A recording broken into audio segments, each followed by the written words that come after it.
Hello, I'm Julia Fisher. Welcome to The Olive Tree, the programme that brings you news from both Arab and Jewish believers living in Israel and the Palestinian areas today, in order that we can understand what God is doing in the region despite the continuing tensions and conflict there. Evan Thomas is the pastor of a Messianic congregation called Beit Asaph, situated in Netanya, a town just north of Tel Aviv.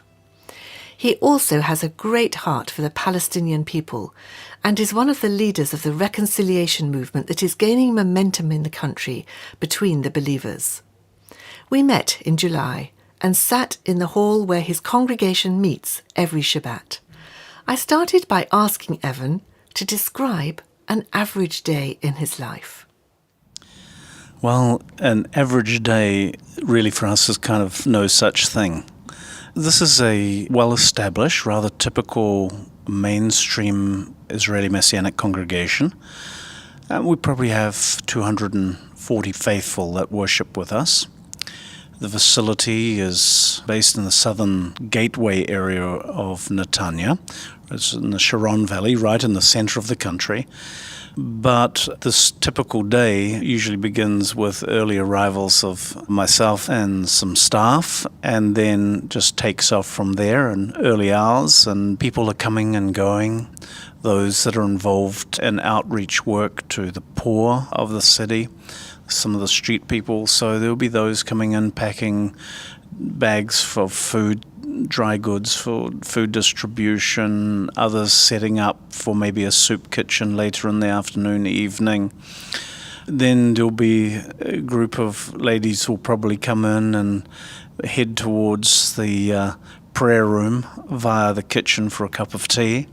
We have alongside us a national youth ministry with dear colleagues there, and so the young people are coming in and out.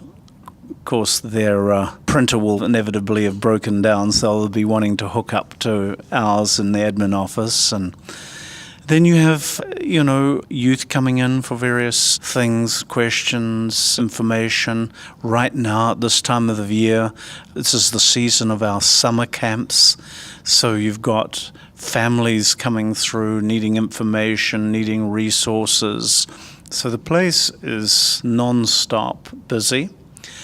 And then often also members of the public coming in. Sometimes they like to bring used clothes and different things to either contribute to the distribution center or help get rid of some of their old clothes. I'm not sure which, but it's still a nice interaction. And being based right in an industrial area, we have lots of neighbors around us during the day and a lot of interaction with their personnel. So these are typical days, preparing for services, speaking to new arrivals, maybe new immigrants coming in who have been recommended to be in touch with us, or meeting with people that are just interested in the faith.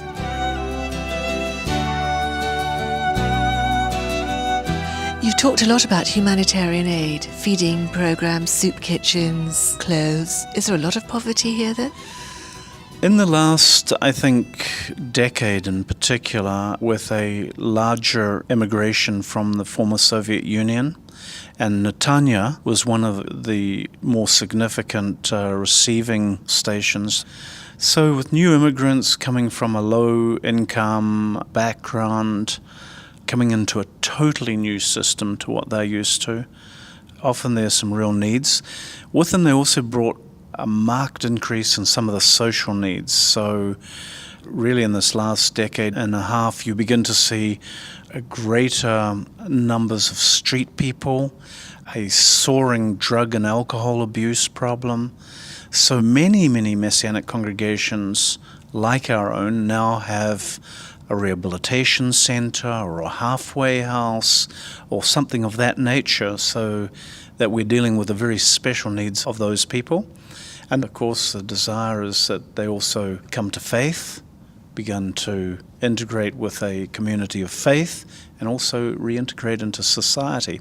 So we're very involved in that as well, and see it as an integral part of our voice within the broader community. One of the things that really interests me about your story, Evan, is that, yes, you are the pastor of a Messianic congregation, you're Jewish yourself, but you have such a heart for the Arab Christians and the Palestinian people. Why? Where does that come from? Why does it matter? I think there are a mixture of things. I can point to specific incidences that help form, or at least open my heart to that.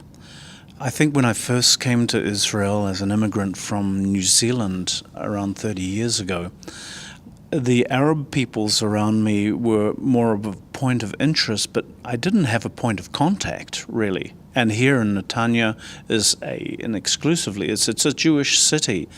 I think the closest Arab towns in the Sharon Valley would be, at least 10, 15 kilometers from us.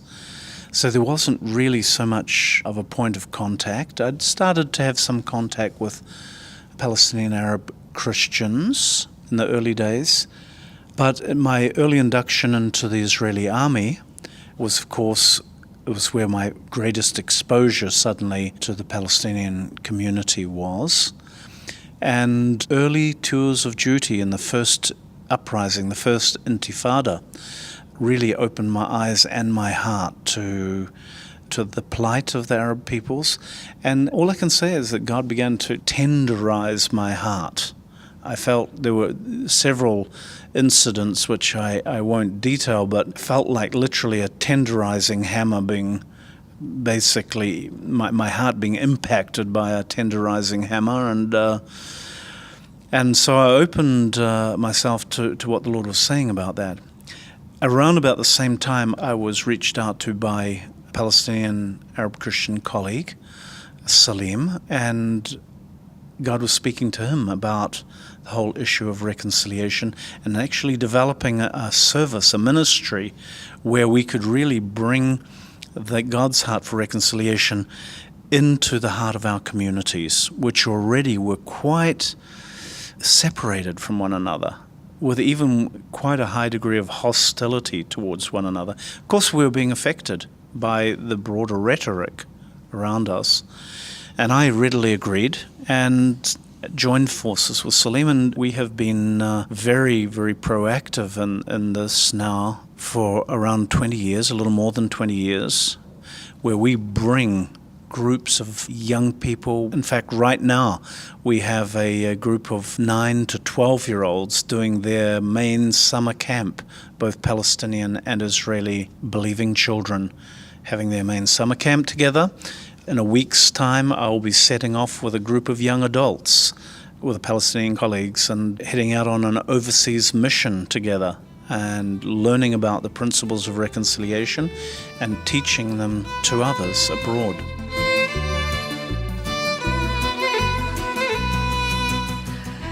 Evan, I can just hear people asking, how can you do this? Do you have to compromise what you believe? Do you have to put your theology to one side in order to develop relationships with Palestinian Christians? I never have to compromise my own convictions, whether they are theological convictions or even, let's say, political convictions. This is the Middle East, so everybody's political. I don't have to compromise them. However, what I do have to do, and what I believe I'm called to do, or we are called to do, is to see the higher calling of fellowship and seeing it as superseding whatever political or theological positions we might have with regards to the theology of the land, for example, the restoration of Israel and the return of the Jewish people to the land. However we see those things biblically, we feel that we have to not put them aside, but to make sure that they are subservient, in a sense, to the greater calling and what the Lord calls us to do, and that is to fellowship. And we see fellowship as a sacred thing, that is the forum where we can air our differences, we can feel safe even in our disagreements, but that we can love one another, that we can break bread together, that we can support one another individually and one another's respective communities, and demonstrate the love of Christ. Otherwise, our broader societies are not going to have that opportunity. So, obviously we have that firm belief that the true way of peace is through the cross of the Messiah. And if that's so, then we have to demonstrate that. And demonstrating it is to reach across the dividing barriers and to embrace one another in true godly love. Do you think that this reconciliation between Arab and Jewish believers here in the Holy Land is probably one of the closest things on God's heart at the moment?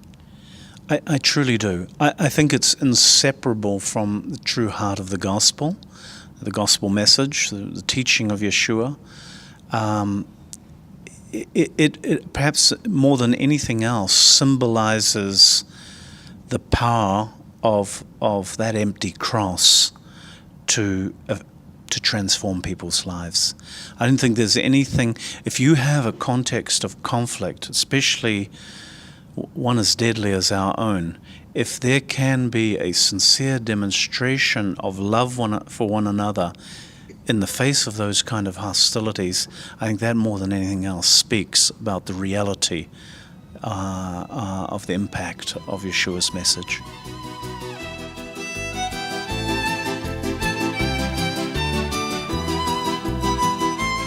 Evan Thomas, a Jewish pastor who works tirelessly to encourage reconciliation between Jewish believers and Palestinian Arab Christians. You're listening to The Olive Tree with me, Julia Fisher, the programme that brings you face to face with many of the people God is using in Israel and the Palestinian areas today, Jews and Arabs. People like Evan need our support. If you'd like to know more, then let me tell you about the Olive Tree Reconciliation Fund, a small charity based in the UK that supports needy Arab and Jewish believers. You'll find a lot of information on our website, www.olivetreefund.org, including news about our next tour to Israel. If you'd like to get involved and receive our free bi-monthly newsletter, please either email inquiries@olivetreefund.org or write to me, Julia Fisher, at the Olive Tree Reconciliation Fund, P.O. Box 850, Horsham, RH12 9GA in the UK. So join me at the same time next week for another story from the Olive Tree. Until then, goodbye.